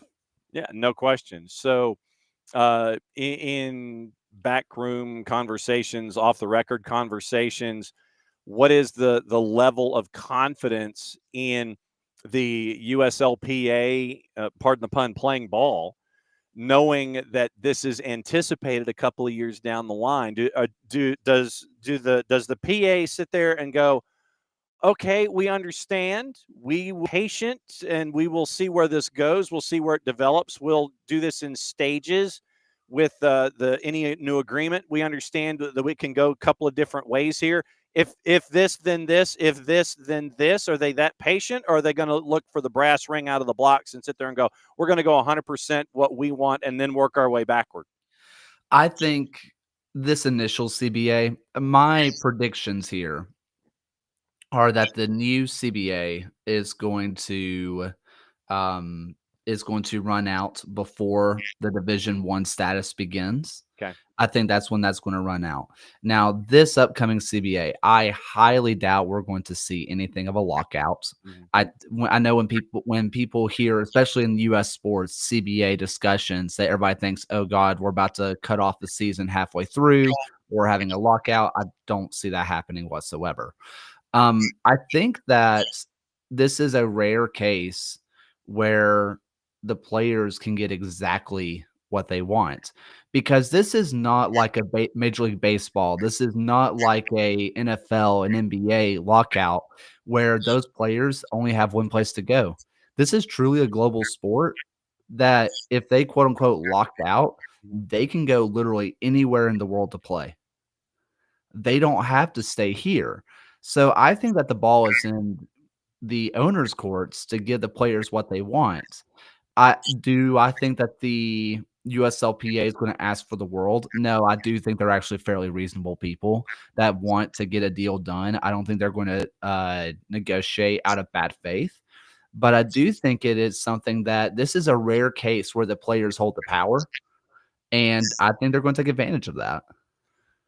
Are there any markets looking at the new idea of the Division One league that are currently not in USL Championship, or is this going to be something where USL Championship clubs fill the void, go north? USL League One teams might have the option of going to championship and staying. So my question is this going to be stuff coming in from outside down, or coming from the bottom up and filling spaces from the bottom? Do you understand? Do you understand my Yeah, question? I think there's going to be teams that are going to be joining the fray in the upcoming years that are already accepted into the league that Okay. will be filling those spots. Right. But I don't think they're going to be bringing in outside markets. However, I think that there are going to be markets that are going to be quickly joining to be a part of that. And the one that I'm circling right now that I think you're going to see a quicker return than we have in the past or than we thought Mhm. is Memphis. Yeah. I think Memphis, I think that ownership is out. I don't think that ownership is going to come back. I think they are fully done. But Memphis is a team in just a city that is too big to not have somebody vying for that option. And they had the stadium deal somewhat done. So at least the government side is interested in having a soccer stadium.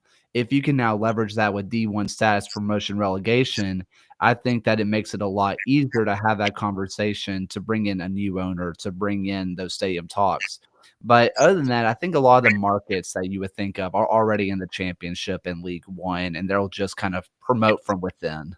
And so you're anticipating League Tours turning into League One or Yes. turning into Championship. So basically, it is a trickle up instead of bringing in new folks. Yeah, it's something that some people have been kind of confused by is League Two is not official. It, like they are not a part of the pyramid, Right. right?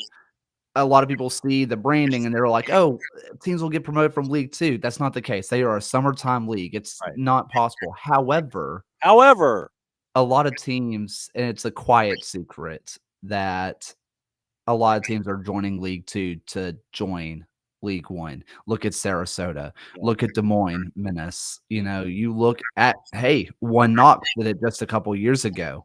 Ballard is someone who has talked about it a lot recently. Someone to keep your eye on. Annapolis, a team that's been drawing like 12,000 fans for League Two. They clearly have an eye for this.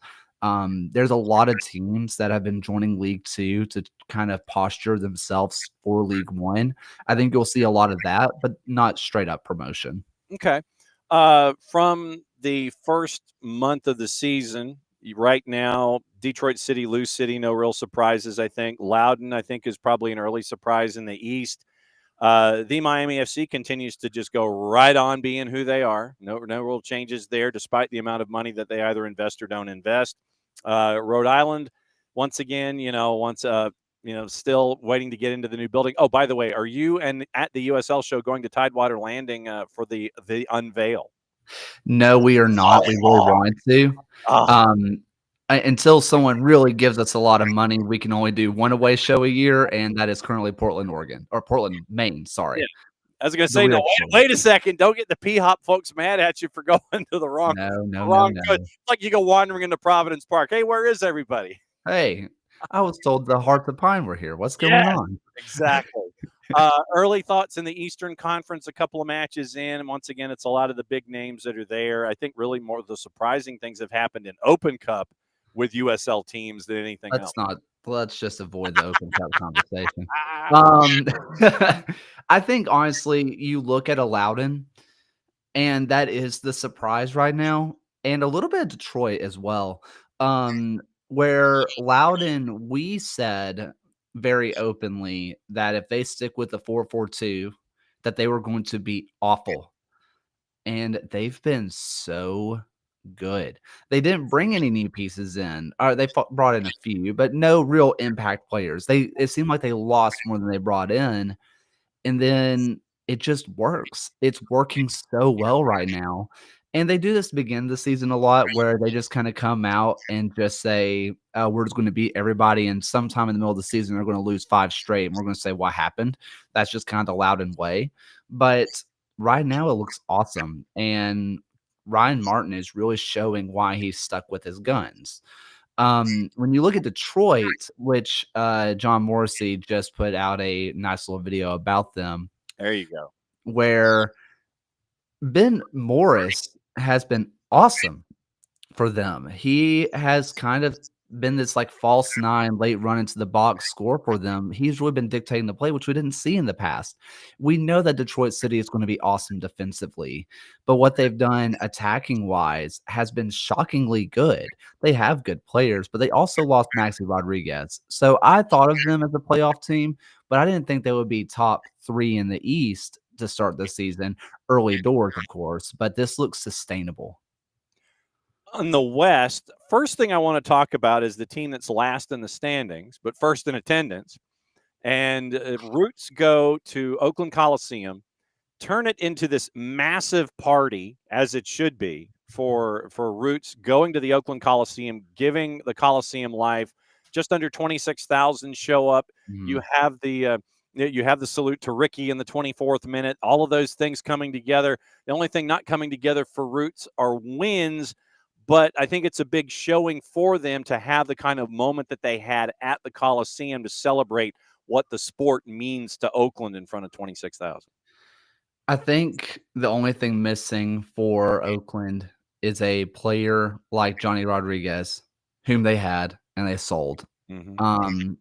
But I have said this from day one. There are teams that do right by their community. Now, there's well-run clubs. We can talk about Charleston's. We can talk about our Louisville cities. We can talk about Sacramento, San Antonio's. But when we talk about a community-first, community outward vision, it's Detroit City, it's Oakland Roots, it's New Mexico United. They do it all right by every single thing that you can do. And Oakland has this intense feeling of being, just rooted in Oakland, right? And they showed it. They had the halftime show of Oakland's like favorite artist, like Too Short. Like everybody loved him. They do everything to make it as big of a spectacle as possible without being gimmicky. And I think that's why Oakland does so well because everything they do is just so rooted in Oakland. Take that, John Fisher. Where like they do so much right, and you want them to get results. But when you look at this team, there are players that I love. There's players that I have like relationships with that I still think are awesome players, but the team isn't there. But as long as Oakland does what they are doing, which is investing in Oakland, it obviously Oakland wants to see a winner. The East Bay wants to see a winner, but they haven't had a team truly invest in that city. Everybody wants to leave. I think that if Oakland just continues to invest and say, we are not leaving, I think that matters to Oakland more than anything else. What's the difference in a place like San Antonio and Monterey Bay? We know that New Mexico United, they're going to be contending for conference titles and things like that. But what's the difference in San Antonio from year to year, and what's the difference in Monterey Bay out of the block? I think for San Antonio, it's so cliche, and this is going to sound lazy, but it's not. It's a new voice. They got a couple of new players in. They kind of rekindle the best team ever formula and adding an Alex Cronale to Mitchell Tainer, arguably the best center back pairing in the league. And so they're stout defensively. And then you have, players in your midfield that are as good as it gets. Jorge Hernandez is the best number 10 in the league. Hackinson, LaCava are great. They do great work. I think that you are looking at this team and saying you have all the right pieces in the right places. You have the spine down the middle. You have someone who can distribute the ball, and then you have really good finishers of the ball. And on top of that, you have a new voice. If everything feels a little bit refreshed, I think that's great.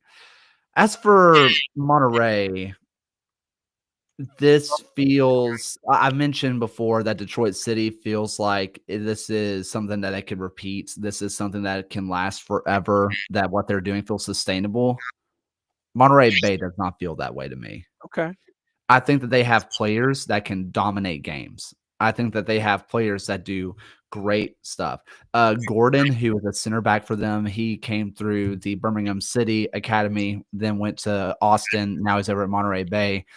Early doors, and I said this preseason, he's probably going to be my young player of the year if he just sustains what he's doing because he is that good of a player.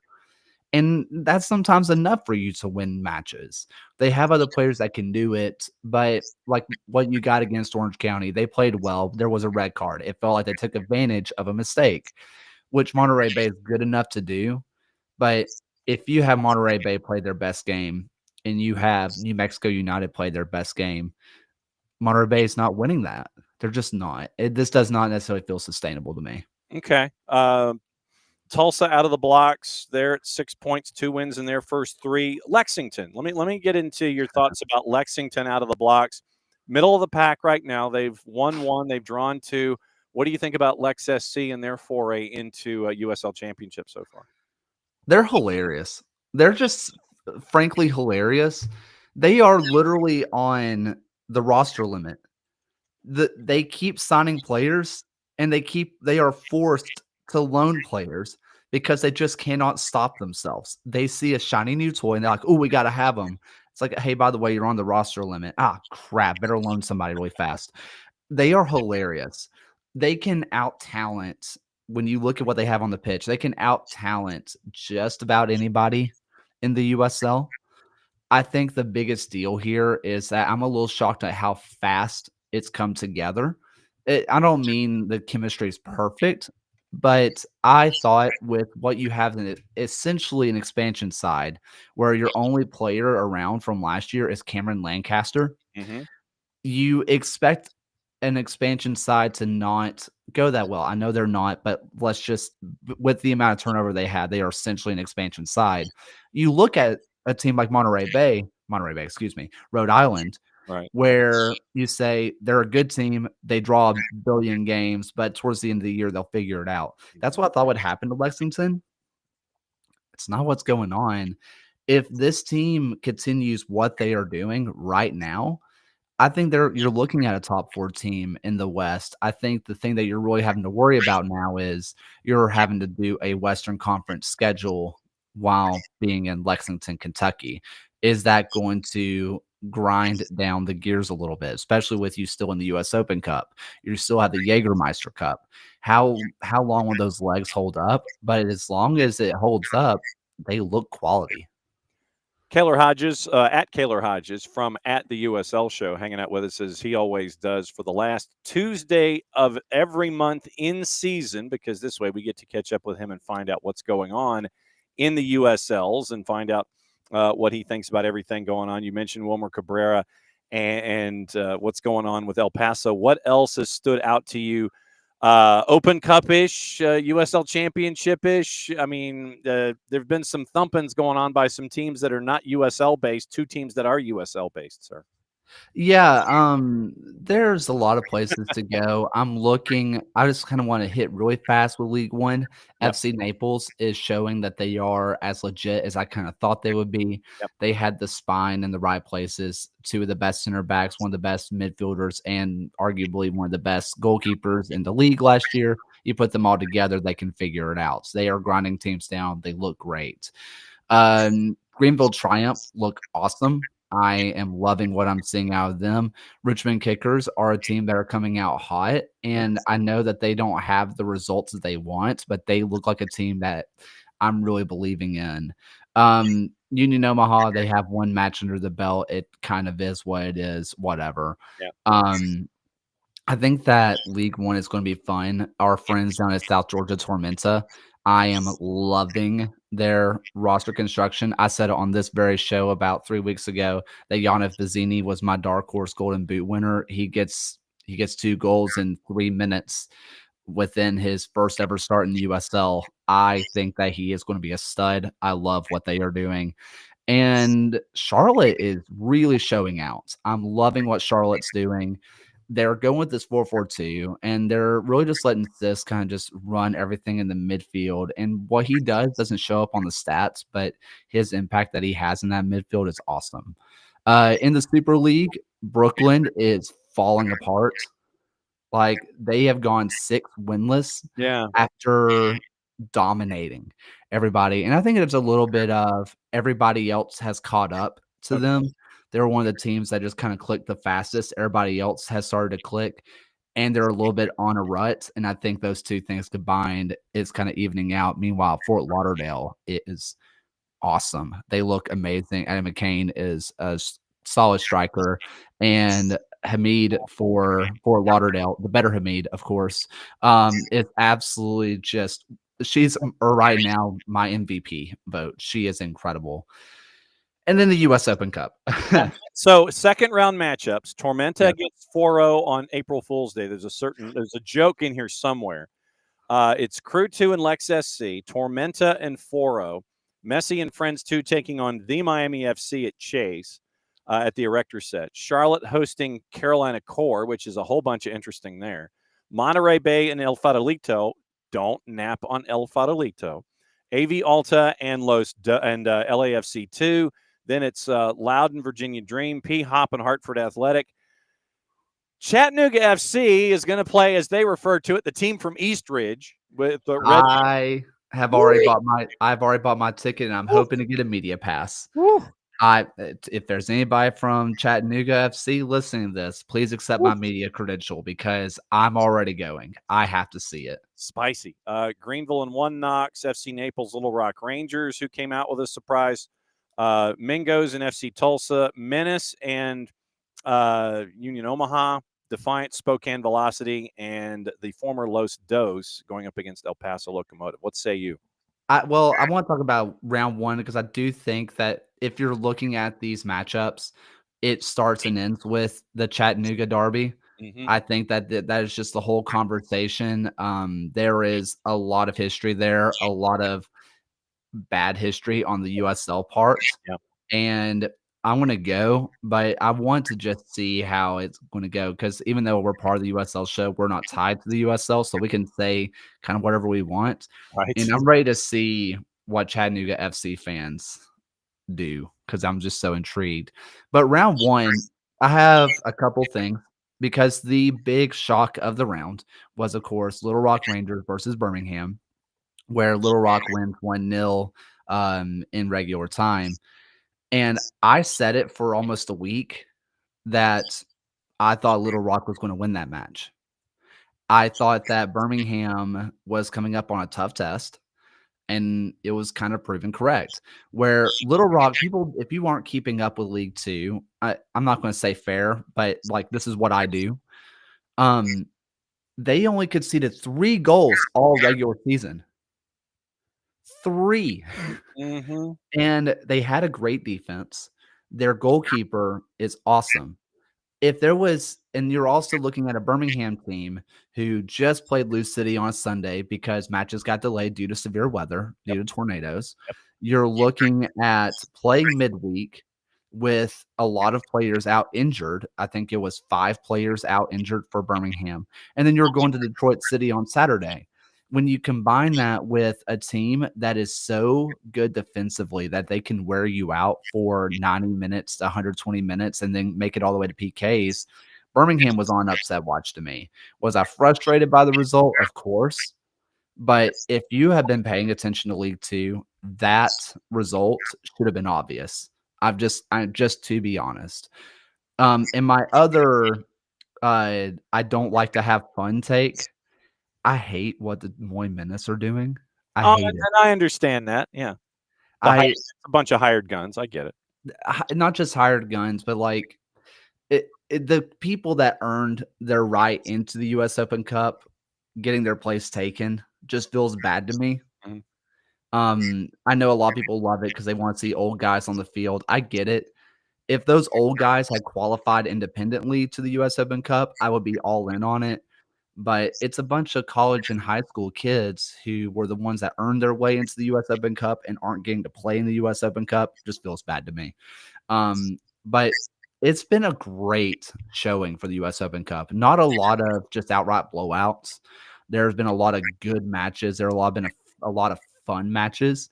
I think forcing USL championship teams who missed the playoffs to play in the first round has led to a lot more interesting matches where you get a lot more semi-pro teams playing championship clubs. I think that should be permanent. I think that's just the way it should be. I think it's great. It's just been so much fun to keep up with.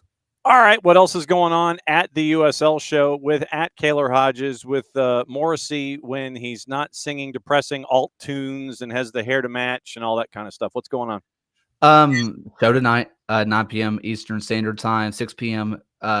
Pacific Daylight Time, not standard. They make a difference. Mm-hmm. And we are just doing what we have been. Lots of fun stuff. We have 3 different tactics shows coming out now. So if you are someone who wants to get into League One, John is doing a tactics show for that. If you're someone who wants to get into the championship, John has a tactics show for that. And if you're someone who has no idea how set piece tactics work, I am also releasing a set piece show. They all last for a minute or less. So if you just want a quick hitter and want to understand how teams play and how set pieces work and all that good jazz, we have it for you. Everything gets uploaded to podcast players, YouTube. Absolutely. And as always, my friend, it's great to see you. Don't be a stranger, especially if news breaks and you want to fix it. You know the door is always open, and it's great to see you, my friend. We'll catch up with you again when the calendar turns to month number 4. Thanks for hanging out with us here on Tuesdays. Who knows? Maybe I'll see you on Saturday. I'm going to be in your neck of the woods. I might. You might. So you might see me. You might see me, but you may not necessarily see me. So we'll see what's going on. I get the chance to run into Jason and everybody else. Be safe, my friend. We'll see you soon. See ya.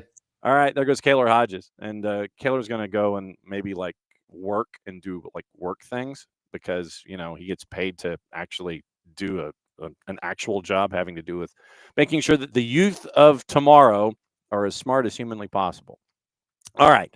Once again, it's always great to catch up with Kaylor and our friends over there at the USL show. Remember, they're up tonight, and you will start seeing a lot of their quick hitters as a part of our content as well, because of how we like to let everybody else know what's going on in and around all the different leagues here in not just our footprint, but here in the United States. So, all right, quick hitters before we get out of here.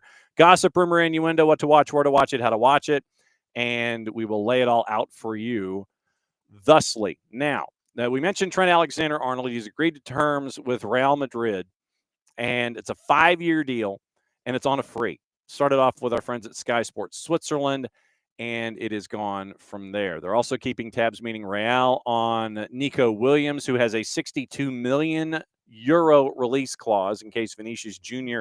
is tempted by a big money move to Saudi Arabia. That comes from our friends at Fichajes. Manchester United planning to let as many as 10 players leave the club permanently this summer. Marcus Rashford and Casemiro are two of those that are being floated. Samuel Luckhurst at the Manchester Evening News. Permanent departures. Johnny Evans, Tom Heaton likely to retire at the end of the year. Eriksson and Lindelof set to be released. Also on the board, they want to permanently sell Rashford, Antony, and Sancho to reinvest in a new goal scorer. Casemiro will be made available for transfer. Chelsea have an obligation to buy Sancho for between 20 and 25 million pounds, but could pay a penalty clause not to make his season-long loan a permanent deal. PSR, three of the letters that we like to pay attention to here on the show. Premier League PSR effectively impose a valuation on non-academy players with a player's price calculated by their transfer fee spread over the length of the deal. Something that we've seen with Chelsea when they've signed folks in the past, like when they signed Mikhailo Mudryk to the 8-year deal. It was to take the transfer dollar figure and dilute it over the cost of the overall deal, even though you may not have the asset for the entire 8 years. United signed Casemiro on a 4 for 60 million pounds back in 22. So the club would require 15 million to sell him and avoid a loss under PSR. Antony, bought for 81.3 on a 5, would cost 32.52 because there's 2 years left. And Sancho would be worth 14.58 million pounds if United are still, having to deal with him. And so also not having the possibility of European football would also forcing the trimming of the squad. Champions League, Europa League stages at least guarantees 8 matches going forward. Last time United did not have any European competition was 2014 and 2015. So keep an eye on Manchester United going forward when it comes to all of the PSR and the funds and everything that's attached to all of it. Seriously, keep an eye on all of that stuff. United also looking at Fenerbahce's Yusuf Akicek, 19-year-old in search for another center back. Those Spurs, Bayern Munich, Atletico Madrid, Napoli, and Leipzig are also interested in the Turkish international. Barcelona eyeing a move for Sandro Tonali, as well as a potential bid for Alexander Isak. That's from Mundo Deportivo. Like I said, how are they going to pay for it? Jared Branthwaite considering his future at Everton amid interest from United and Liverpool. Spurs have an early offer for Chris Rigg before the summer transfer window with a bid of 37 million pounds for the 17-year-old Englishman. Frankie de Jong wants to stay at Barca and is in talks over a new deal. Current deal ends in 2026. That's from David Ornstein at The Athletic. Andre Santos, future at Chelsea is uncertain, hopes to reunite with Esteval Willian following his loan spell with Strasbourg. Willian, 17 years old, joining the Blues in July from Palmeiras. And Ryan Kent is in advanced talks to join Seattle. We'll talk to Nico about this tomorrow. The 28-year-old Englishman is a free agent after leaving Fenerbahce last October. So those are your transfer news and notes that we have here on the morning. Now, what to watch, where to watch it, how to watch it. Once again, we've got international competition winding down, and you have Liga MX Femenil. You have a bunch of different places. So Gold Cup qualifying, FS1, doubleheader tonight. Trinidad, Tobago, Cuba, Costa Rica, and Belize. That's on FS1. World Cup European qualifying, 3:45, Israel and Norway. Gold Cup qualifying at 8 and 10. Jamaica and St. Vincent and the Grenadines, followed by Honduras and Bermuda. Argentina, Brazil tonight. It is night 2 for CONMEBOL. We'll talk with Nino Torres about all of this tomorrow when he joins in the 10 o'clock hour from 10 to 10:30 when we go fully loaded. Argentina, Brazil at 8 o'clock. BN at Sports Connect, World Cup qualifying all day long. You have matches now in the second half: Kyrgyzstan, Qatar, Indonesia, and Bahrain. You have Iran, Uzbekistan at noon, followed by Moldova and Estonia. 3 matches at 2:15 in the Middle East with Palestine, Iraq, the South Korea, and the UAE, and Kuwait and Oman. ESPN Plus World Cup qualifying has AFCON on their radar now on ESPN Plus. Uganda and Guinea at noon. Sudan, South Sudan. Keep an eye on that one for political intrigue at 3 o'clock. Burundi and the Seychelles. Sudan could be qualifying for the 26 World Cup. Keep an eye on that. Fox Soccer Plus, Moldova and Estonia at 1. Switzerland, Luxembourg in a friendly at 3:45. Martinique and Suriname, Gold Cup qualifying at 7. MLSNextPro.com. NYCFC 2, Carolina Cores at 7:30. Paramount Plus has Port Vale and Barrow at 3:30. And once again, pay-per-view, if you want to pay for it, at Fanati's, fntz.co/soccer down here. Helps us out, helps them out, helps you out with your true degenerate status when it comes to everything in the sport of soccer. Bolivia, Uruguay at 4, triple header at 8, Venezuela, Peru, Colombia, Paraguay, Chile, and Ecuador. And we will talk about that tomorrow on Thursday when Nino and Nico join us on the show. Tomorrow, once again, the show is brought to us by the letters Tyler. Tyler Pilgrim joining us at 9:15 to talk about everything Atlanta United in the Atlanta United Journalistic Information Exchange program that we have with Scarves and Spikes. 10 o'clock, Dylan Butler talking Major League Soccer. 10:30, Tyler Terrens from Apple TV. And being in the booth for Major League Soccer, he's going to make his long-awaited return here to the network. 10:30, Tyler Terrens. And I don't know if we're going to talk Chicago food or not, but Tyler at 9:15, Pilgrim, Tyler 9:15, Terrens, Tyler at 10:30, and Dylan Butler joining us at 10 o'clock to talk Major League Soccer. Tonight, once again, it is Senior Night at Kennesaw Mountain. New Manchester and Kennesaw Mountain. I'll have the matches for you on the network, soccerdownhere.mixler.com, and on the Mixler app. Once again, reminder that if you want to become a Fanatico, you can become a Fanatico. $10 a year. 10. What do you do for $10 a year? Well, for $10 a year, you can become a Fanatico with the SDH network. And what do you get for being a Fanatico? You get be part of the really cool stuff that we're starting to add and continuing to add here at the network. For the membership program and being a Fanatico, gain access to exclusive discounts all over Atlanta, some of your favorite breweries, pubs, soccer retail stores like Lloyd's, specific Atlanta United gear. You can get a discount by being a Fanatico. Hotels, comedy theaters, much, much more, like our friends at the Moxie, and a resort in Costa Rica, Chateau Arenal, where you can continue to watch Alajuelense be mad at CONCACAF and FIFA. Get exclusive access to our group on the Chant app to stay better connected to all that we do at SDH.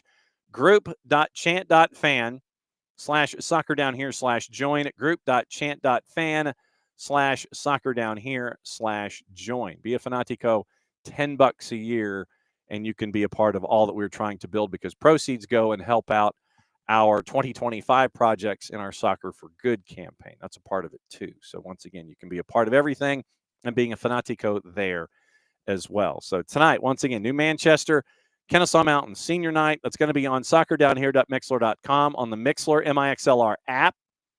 Follow Soccer Down Here in SDH2, and you can be a part of all of that as well. So it is Kennesaw Mountain tonight, in session at noon tomorrow. Kai Uchimura from Druid Hills and Molly McCarty from Jefferson joining the show. We're efforting a third coach to discuss what's going on in and around the high school game. Tyler, Dylan, and Tyler tomorrow. Thursday, it looks like the Marshall Islands. Lloyd Hours, the technical director, and possibly Matt Webb in marketing and communications are going to join us to bat leadoff. And then it is the Power Hour with Nino and Nico. We're also efforting Mark Warburton and Steve Livingston from Sporting Jacks. Warburton is now on board in the front office, so we're catching up with the new hire for Steve at Sporting Jacks, and we'll have those conversations hopefully as well. And then Friday, once again, getting you ready for the weekend and everything going on. In Perry, Warner Robins and Perry Thursday night, get to catch up with the Perry Panthers and Coach Dooley and what he's building. Demons Panthers Thursday at Perry at St. Clair. We'll have that on the network as well. And then Friday right now, Parkview and Brookwood, the Battle of Five Forks Trickery from the Dave Hunter Athletic Complex and Brookwood Community Stadium.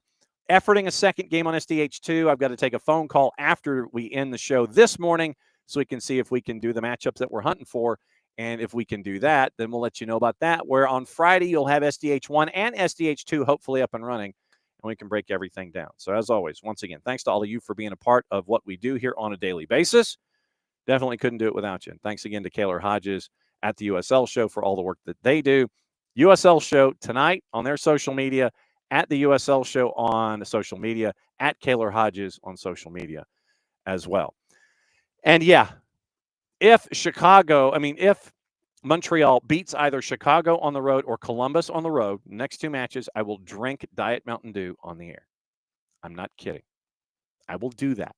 That's how much confidence I have, sadly, in how tired CF Montreal is right now and how going into those two places, like I said, the Monday after, if either of those two matches result in a win, Monday after on the air, I will drink it. And I will drink it from the bottle so you can see that it is, in fact, diet.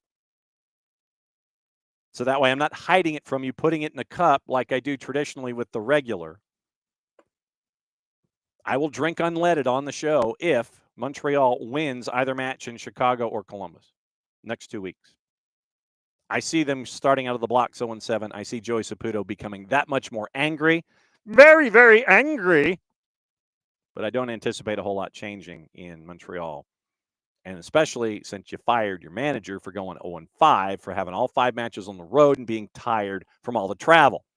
You bonk. It happens. And it's good to know that at the USL show on the Twitch pitch is Kaylor, and he is commenting about the New York Yankees of the 1970s and 80s and George Steinbrenner, Billy Martin. I didn't know Kaylor was a baseball head. He was that much of a historian. Anyway, all right. That's it for the show. We'll be back again in less than 22 hours. We'll be going over everything Atlanta United, everything Major League Soccer, and everything Major League Soccer. And we'll let you know what else is going on in and around the planet as well. So for everybody here at SDH, for Jason, for Jarrett, for Nick, for Maddie, I'm just John. Back at it again in less than 22. And since it is the end of the show, that means I get to do this. We'll see you again from Kennesaw Mountain tonight for New Manchester and Kennesaw Mountain back here in Office HD, 9:05 tomorrow morning Eastern Time. Play it safe, everybody. Mucha platial. Catch up with you later.